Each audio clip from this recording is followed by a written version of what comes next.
Welcome to this week's edition of Confessions of a Fitness Professional. I'm your Fit Pro, Andrea Anderson, and this is the last part, the final part of our 4-part series related to the blue zones of happiness. I have to tell you, it has been an absolute delight to read this book and review it for the podcast. Excuse me, I've got some delicious iced coconut coffee. I'm feeling like summer is here because it's been a little warm the last couple of days, but I know it's false winter. That's how we do in Maryland. That's how we do. Blue Zones of Happiness by Dan Buettner. We are on our final section, the final part of our 4-part series. This is the take action part. I don't know about you. If you haven't read the book, if you've only been following along with the videos, the podcast series, that's fine. I hope that you're inspired to pick up a copy of the book and review it for yourself. But I love being your little book report, your little book editor. So we left off last time, I think we got through designing your social network or designing the workplace.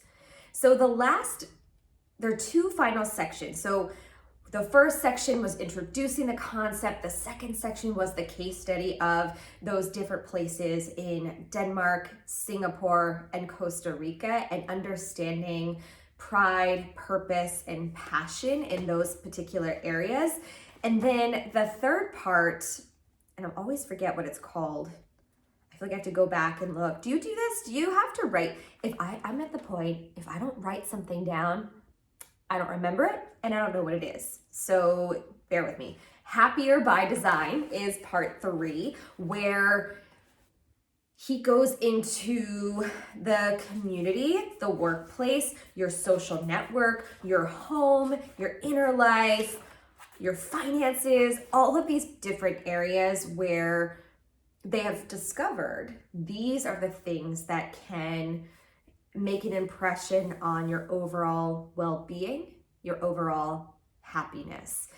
So starting with your community, meaning really the 10-mile radius around your house.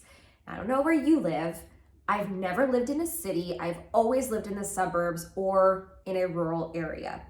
The last 16 to 18 years of my life, I've lived in a small town, a rural area, a small community where we're surrounded by farmland, we're surrounded by open air, the air is clean, it is not congested, 5 o'clock traffic is a laughable joke because it's not real. However, getting stuck behind a giant yellow school bus or farm equipment is very real and part of the culture of living in a small town. But the idea behind the community that Dan Buettner is talking about in this book, in the Blue Zones in general, is really focusing on the 10-mile radius around your home.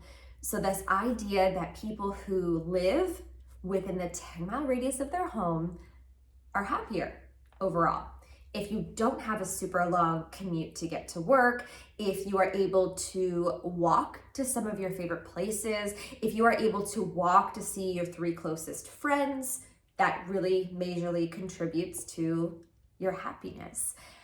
And I think in a rural area, that makes a lot of sense. I'm not saying that people who live in cities are happier or people who live in a rural area are happier, but it's a different way of life. I think some people look at a small town or a rural area where everybody kind of knows everybody. A lot of people are somehow interconnected and related to each other. Some say it's an easier way of life. Some say it's a much rougher way of life. I don't know. I don't know what I believe. I'm sort of in the middle of it because I'm not from this area. I will never be from this area. My husband, however, is from this area. However, we did move away from his hometown. We moved out of the county that he was born in. So neither one of us is from where we live at this point. And it's sort of in the middle of rural life, closer to suburban life, closer to the cities. So it's kind of a neat place to be tucked away. But according to their studies and this book and the people in the blue zones of happiness, if you have all of the comforts and the things that you need, including work, including friends, including social networking and opportunities within 10 miles of your home, you're doing pretty well. Interesting. He also talks about your workplace on a couple of levels. So one being the environment that you work in, that can absolutely contribute to your happiness. He really recommends having a work bestie, a work BFF. You spend a lot of your time at work. However, he does encourage, and I guess, this is wishful thinking. This does not necessarily work in modern day, but it would be amazing if it did. He recommends working no more than 4 to 5 hours per day, and that it should be something that is very meaningful and purposeful to you, so that you will take pride in it and show up as your authentic self in your work and not just be sort of a mindless drone moving from one thing, one project, one spreadsheet to the next. So the more purposeful, the happier people ended up being. Now, this isn't to say this is right, this is wrong, this is right, this is wrong. It just so happened that all of the different places that he researched, met with people, if they had work that they felt connected to, they had a sense of pride for it, they felt a purpose toward it, ultimately, they were happier. It makes sense. It makes sense.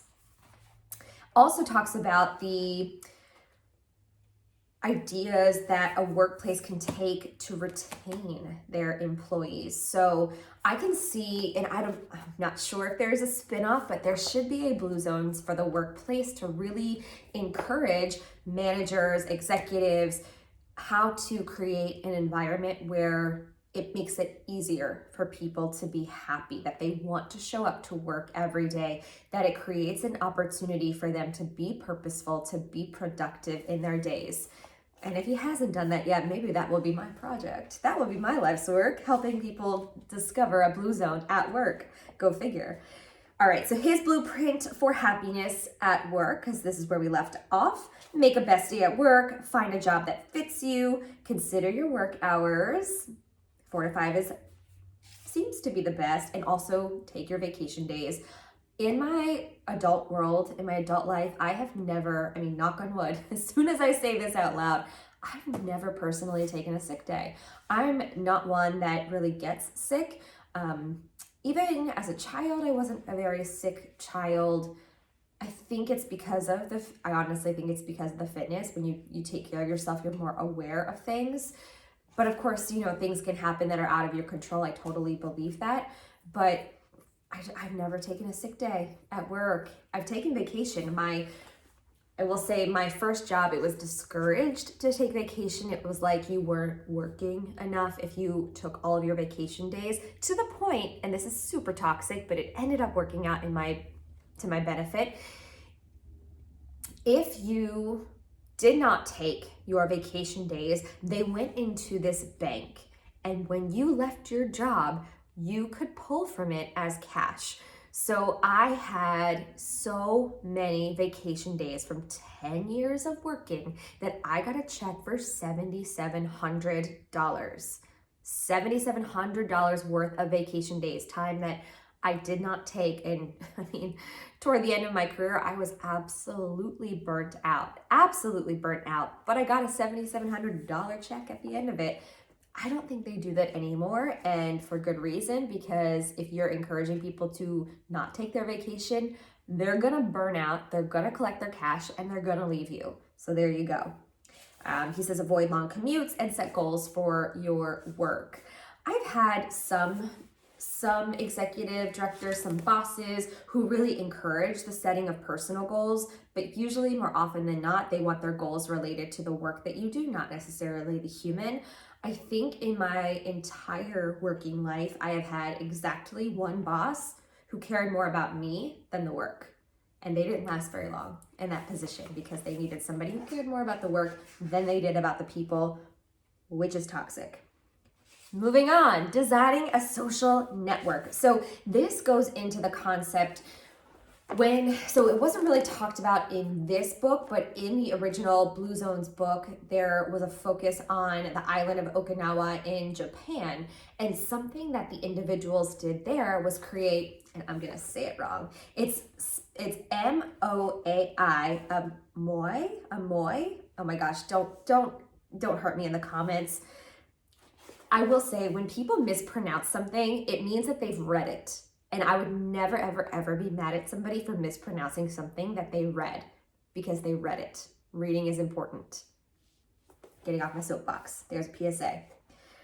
So this idea of creating this really close-knit community of like 6 to 10 people who are just there for each other.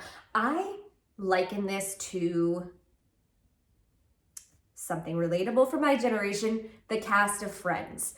There were 6 people who, a couple of them were actually related, but otherwise they just sort of were friends that, met because of college or met because of work or met because of this or that, or high school friends, whatever it was.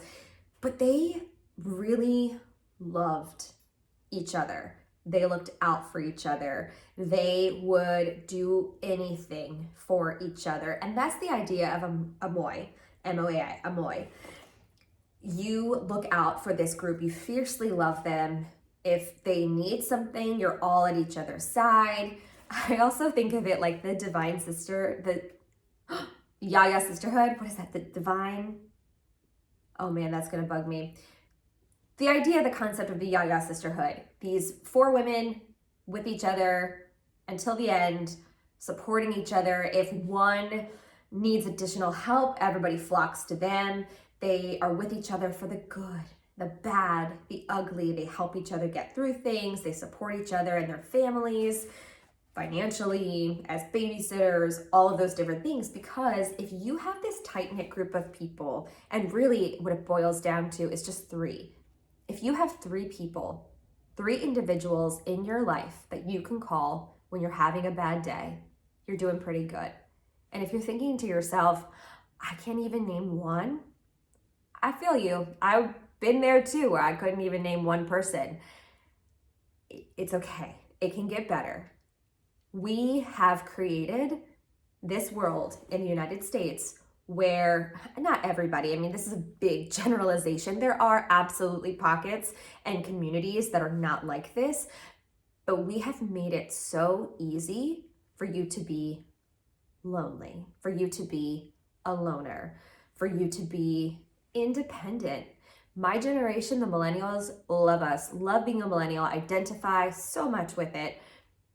But the idea of being fiercely independent and not accepting help and throwing yourself into hordes of debt to get a degree that isn't worth anything. I'm very proud of my education, though. I will tell you it was worth it for me. And I think I'm saying that because I don't have any student loans. It's just this weird messaging of, well, if you move back home with your family, you're a failure. If you can't land on your own 2 feet, you're a failure. And the Blue Zones is suggesting otherwise. If you can't land on your own 2 feet, there's a community of people that you have developed and designed that will give you a bump back up and be there to support you. And you would do the same for the other people in your group. I love that idea. I love it. I don't think I have that, although I immediately thought of our fitness community.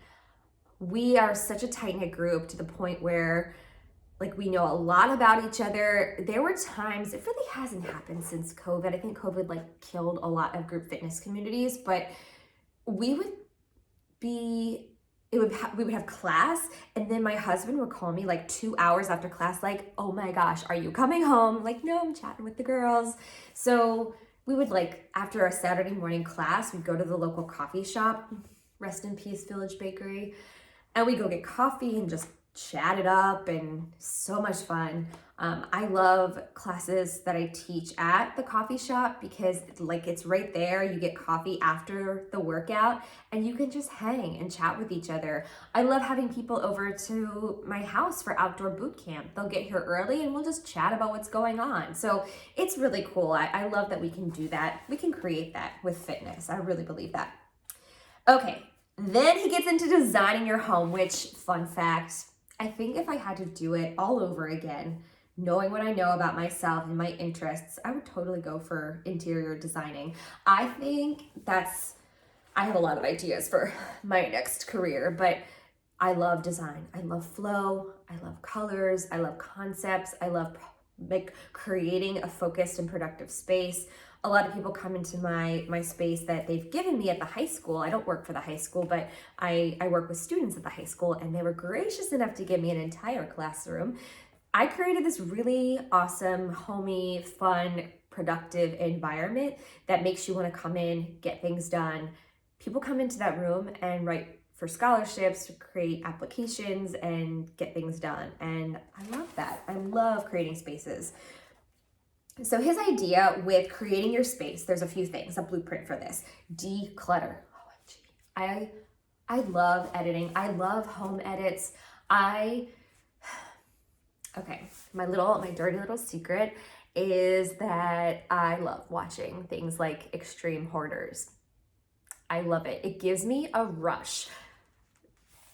There are people, maybe you're one of them, no judgment, that just collect and collect and collect and just shove, and all of a sudden have way too much.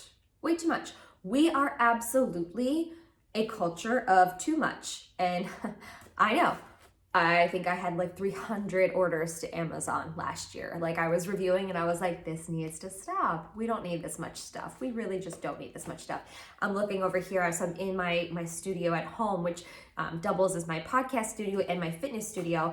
I'm looking at 40 pairs of sneakers that some of them I haven't even, 5 pairs that I've never worn. I'm a little bit obsessed. We all have our collections, the things that we like, but being happy in your home, decluttering can help with that. Declutter, get rid of things. Something that I encourage clients to do, and I'm encouraging you right now, start with your clothes. 100%, especially if you identify as female, there are things in your closet for one day.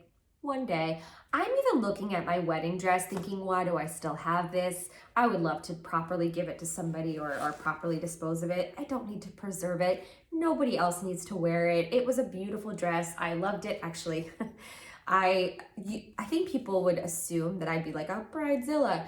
No, my dress came off the rack. It was $99. I paid cash for it. It was the first one I tried on. I put it on, the zipper closed, I bought it. That was my dress buying experience. But why do we keep? I mean, there's the keepsake thing, wanting to honor a tradition, wanting to honor somebody. I get that. So here's what I did. I have a blue box, a big blue tub. Let's see, what is that? Maybe 2.5 feet tall, 3 feet wide.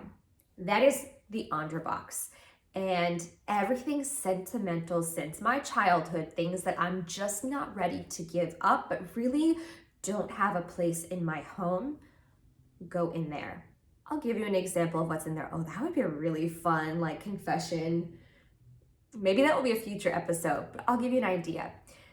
Things that remind me of my childhood. So I have, get ready for this, Pogs, Trolls, my little wooden Girl Scout doll, the candle from my baptism, my first little suitcase that says go into grandma's, my Cabbage Patch doll, these little glass animal figurines that my grandmother collected from the rose tea cartons. Do you know what I'm talking about? Where you would buy a whole box of rose tea and there'd be a little glass animal in it. I have a bunch of those. Let's see, what else is in that box? The first book that I wrote in like 3rd grade. A bunch of other random things like that that really don't have a place in my home, but I'm not ready to give up on them yet. My husband has about 8 of those. And I think some of it comes from I think my mom probably would have kept all that stuff, but my mom is no longer with us, and I think his mom was eventually started giving him boxes and boxes and boxes one at a time, and she just kept everything. And I think we moved frequently. My mom is no longer with us, so I think moms hold a lot of that history and all of those little keepsakes. I mean, he has papers from 5th grade, book reports from 7th grade. There's so much stuff in there. But my recommendation to you is, if you feel like you have a lot of that nostalgia, a lot of that old clutter, let's not call it clutter, a lot of those old pieces of memorabilia, limit yourself to 1 box. It is life changing. And then you have this special box. You can even make a whole thing of it. Go to a Container Store or a Marshall's or a Target and buy yourself a beautiful box, something that you love to look at, and carefully choose the things that you put in that box. You have this nostalgia box, and then you can get rid of all of the rest. Maybe keep something from every year if you have a ton of things, or things that remind you of the childhood that you had or the type of student that you were in school.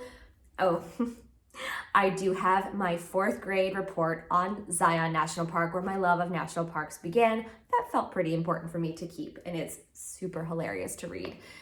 Things like that you can go back on, and if there are things that you want to hand down to your children or family members, whatever that might be. But having clutter in your home that you see puts clutter in your mind and prevents you from being happy. It really does. Whew, that's my long thing on clutter. I think we could do a whole episode on clutter. Let's see, what else can you do to make your home, design your home into a happy producing place? Bring in nature, so have plants, maximize your natural light. I love when we have so many windows in this house, and I love it. I love it. Create flow. So don't hinder your way to get in and out of rooms. I know for a while, I don't know if this is still a thing, but I know a lot of my millennial counterparts purchased homes that were an open floor concept where you can see everything. I'm a big fan of walls. I want rooms walled off. I love that. But allow there to be some kind of flow to your room and to your house. Limit the screens. I will never allow a television in the bedroom. That's not the place for it. It disturbs the room. I just don't like it. I don't like it. Create a nice front porch. The thing that I loved about the house that we're in now is it has this beautiful, big, covered front porch. I get to work from home a lot in the summer. That is where I work. And my project for this spring is to add to it. So to really create a nice space for me to be out there, be productive, be working, and be able to sort of, see people who are passing. We don't get a ton of that, but be able to be part of what's happening outside of the home, which is really fun.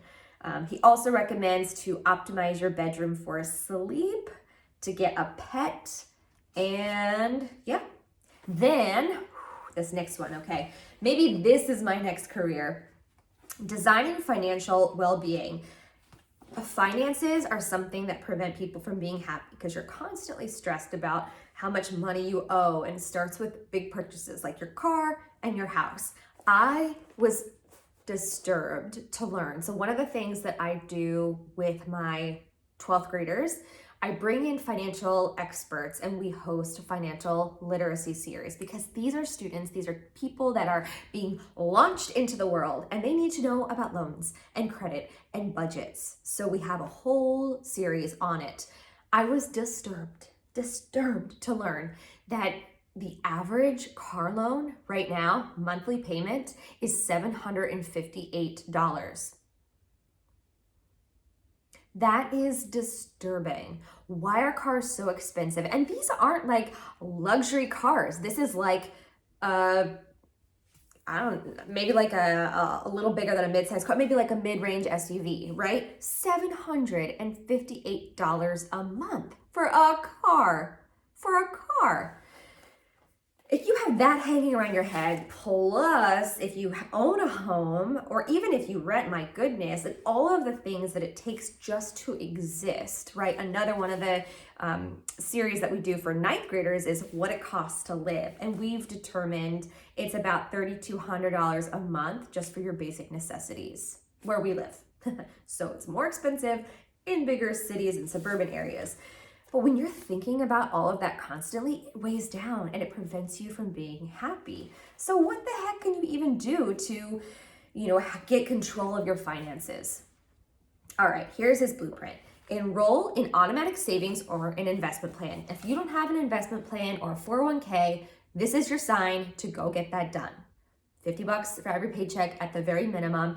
Check to see if your employer matches your contributions, because at the very minimum, that's what you should be doing. Consider insurance. It is so expensive. It is so expensive to, I'm going to say it, maybe I'll get banned for this. It's so expensive to be unalived. It's so expensive. Don't leave your loved ones in a lurch. Reconsider credit cards, rent instead of own. It is really expensive. I know a lot of people say owning is the way to go, but when you own your home, you are responsible for everything. And believe it, there's always something that breaks. Always something to do. Let's see, gifting. I love this one. Gift experiences, not things. My husband and I made a pact when we got married to do this very thing. Now, his love language is getting presents. And my love language is giving presents. That's why we work. So I do like to purchase little things for him. Never anything terribly expensive, but we gift each other experiences. Like we just got back from the Dominican. We took a winter trip. That was our Christmas gift to each other. Things like that. We go on national park trips. We go hiking. I would rather spend our money on traveling and seeing the world than getting some piece of jewelry or whatever. Early in our relationship, before we got married, he did gift me jewelry, but I don't want that. I don't want that anymore. I've asked for take me somewhere, take me on a trip, let's go somewhere. So I love that. I think that's great, and especially for kids too. I have a hard time every time I purchase a toy for a child. I always get a book with a toy. You get a book and a toy. Yes, the last one was a little golden book about Jurassic Park. I love it. I love golden books. Oh, that's one of the things in my memento box. The very first book I ever read is called Ice Cream Soup, and I'm very proud of that book, and I still have it, and yes, it's falling apart, but I love it. I should take that. Every Tuesday, I go read to a group of pre-K kids because I believe it's important to challenge yourself, and I'm not a big fan of little kids, but I love these little stinkers, and I read books to them. I should take them that book. That'd be really fun. The other recommendation for designing a financial well-being is to make financially savvy friends and get some free advice. Because usually people that deal with finances, they're like spouting all that information out to you. The last part of this was designing your inner life. So how can you clear up the clutter in your head and work toward allowing yourself to live a happier life? Here are the blueprint things for that. Know your purpose. So there is this formula: gifts, what you have to offer, plus passion, what really excites you, plus values, what you find most important, equals your calling. What you have to offer, plus what excites you, plus what you find most important, equals your calling. I really believe that's fitness for me. Fitness is my calling. Everything else I've ever done is a hobby. According to the federal government, fitness is my hobby and my work is my work. But I think my passion and my life's purpose is movement. So there's this little exercise that goes along with it. This is fun. Imagine you had $10 million in the bank. Just imagine. Write down, and if you're driving, don't do this. Do it later. Come back. Write down 5 things that you would do if you had $10 million in the bank. So $10 million in the bank, 5 things that you would do with that money. Then Pick one of those 5 things and set a 3-year goal to achieve it.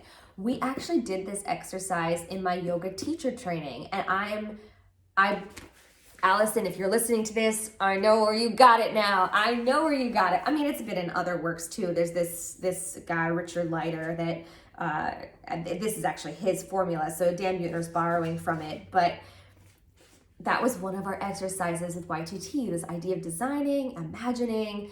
And it was like, if these are the 5 things that are in your head, they're obviously really important to you. Regardless of how much money you have, circle one. Go do that thing. Make a 3-year plan to get it done. And then from there, to really make it happen, you pick that one thing, set a 3-year goal to complete it, and then write underneath it what you would have to accomplish each year of those 3 years to achieve that goal. Then list 3 things that you can do right now to achieve that goal. And this freaky thing is, most people circled number 2. I'm curious if you circled number 2. So the 5 things that you would do if you had $10 million, most people circled number 2, because 1 is like weirdly like never gonna happen, never gonna attain that, whatever. Number 2 was like, all right, let's aim high. I think I can do this one in 3 years. It was usually number 2. Wild to think about. Wild to think about. For inner happiness, so other than knowing your purpose, learn the art of likability. This one I kind of argue with. I don't believe you should be a doormat, that you should just be likable to everybody.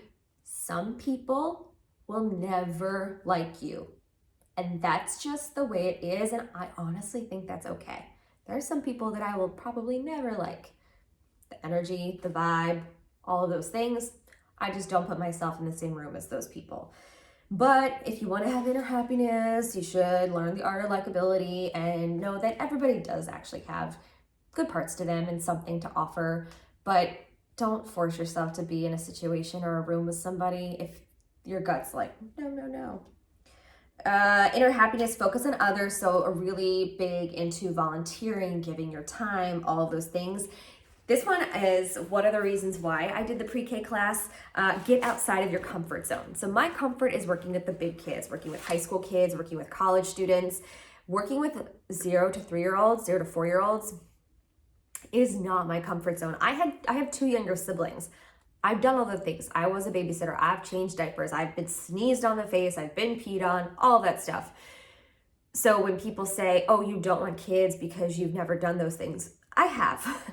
I don't like them. I don't want to do those things all day, every day. But when the opportunity for coaching a pre-K class came up, I thought, you know what? Let's do it. Let's try it. Allowing yourself to be uncomfortable, there's only growth that happens there, which is pretty cool.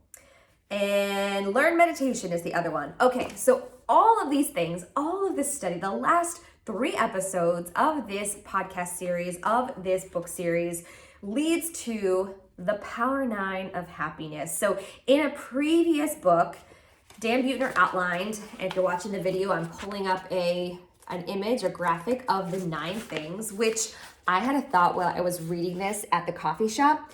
This looks a lot like the Enneagram.